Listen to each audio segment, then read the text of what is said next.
Before we begin, listen closely, because this story starts with a shock, a claim that feels almost dangerous to say out loud. That God breached his vow to the Israelites. That the God who split seas, fed millions in deserts, and thundered promises from Mount Sinai failed to keep his word. At least, that's how it looks. And if you've ever read the Bible carefully, slowly, honestly, you've probably felt it too. The silence. The exile, the suffering, the unanswered prayers echoing through generations. So, tonight, we don't rush to defend God. We don't smooth the edges. We investigate, because sometimes faith isn't destroyed by hard questions. Sometimes it's forged by them. The vow begins in fire, a trembling mountain, smoke curling into the sky like a warning. A people fresh from slavery, still smelling like Egypt, standing barefoot before the voice of the Eternal. I will be your God, he says. You will be my people. Not a suggestion. A covenant, a binding promise sealed with blood, law, and glory. Land, protection, blessing. A future. Generation after generation would repeat it like a sacred heartbeat. The Lord is faithful. The Lord keeps his word. But history doesn't stay clean, because fast forward and the land is gone. Jerusalem burns.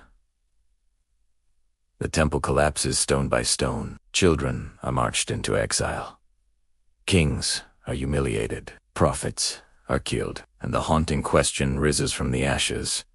Did God break his vow? Ancient Israelites asked it first. You can hear it in the Psalms roar, almost accusatory. Why have you rejected us forever? Has God forgotten to be gracious? Where is your steadfast love of old? These are not the words of rebels. They are the prayers of believers in pain, and pain has a way of making promises feel like lies.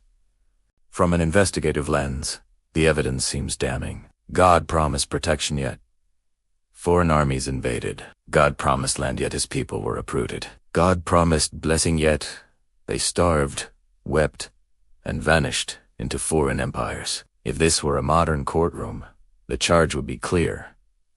Breach of covenant. Even scholars wrestle here. Historians note that Israel's story mirrors other ancient nations' rise, fall, exile. Psychologists point to trauma shaping theology. Critics argue the simplest answer: God failed or never existed. But then comes the twist, the part most people skip. Because buried inside the same covenant that promised blessing was a warning, not whispered, not hidden. Spoken plainly: if you turn away, if you oppress the weak, if you worship power instead of justice, this land will vomit you out. The covenant was never a vending machine. It was relational, and relationships can be wounded without being broken. Here's where the story becomes deeply human. Israel didn't just disobey once. They repeated patterns: idolatry, violence, injustice. They crushed the poor while singing worship songs. They trusted alliances more than God. They wanted kings like other nations, even when warned it would cost them everything. And still God stayed.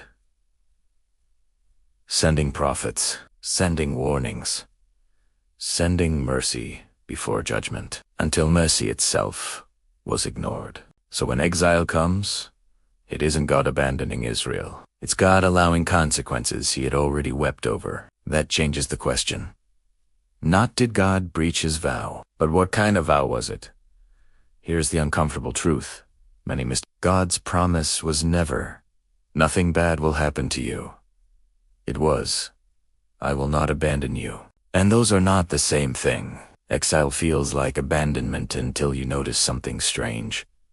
God goes with them, into Babylon, into foreign streets, into enemy lands. He speaks through Ezekiel by a riverbank. He walks with Daniel in hostile courts. He turns captivity into preservation. Even when the land is lost, the relationship survives. And that's not breach. That's faithfulness under fire. Still, The ache remains, because generations died waiting. Children grew up in chains. Prayers went unanswered for decades. And faith, for many, collapsed under the weight of delay, which brings us to the most surprising turn of all. The vow wasn't finished.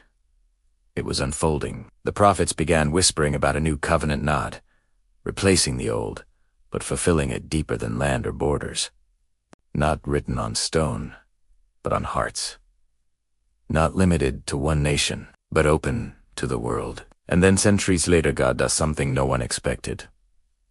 He enters the suffering himself, not as a warrior king, not as a political savior, but as a man born under occupation, a man who knew exile, injustice, and silence, a man who cried out, "My God, why have you forsaken me?" Jesus doesn't cancel Israel's story.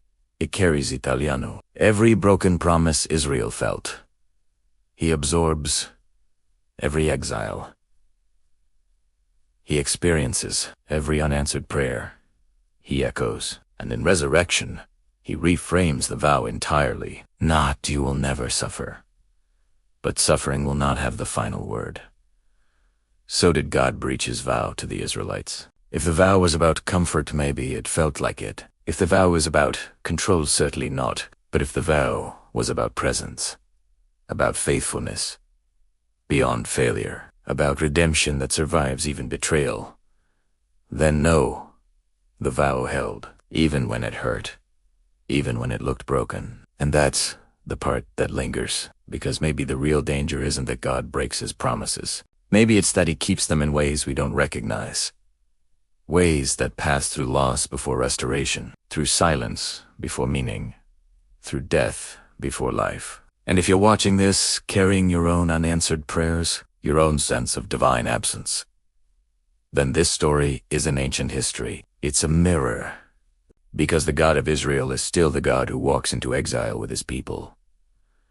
And sometimes, the promise isn't escape, it's endurance. And that question, did God break his vow? It doesn't end here. It follows you, quietly, into the waiting. Thanks for watching. If this conversation resonated with you, consider subscribing and joining us for more.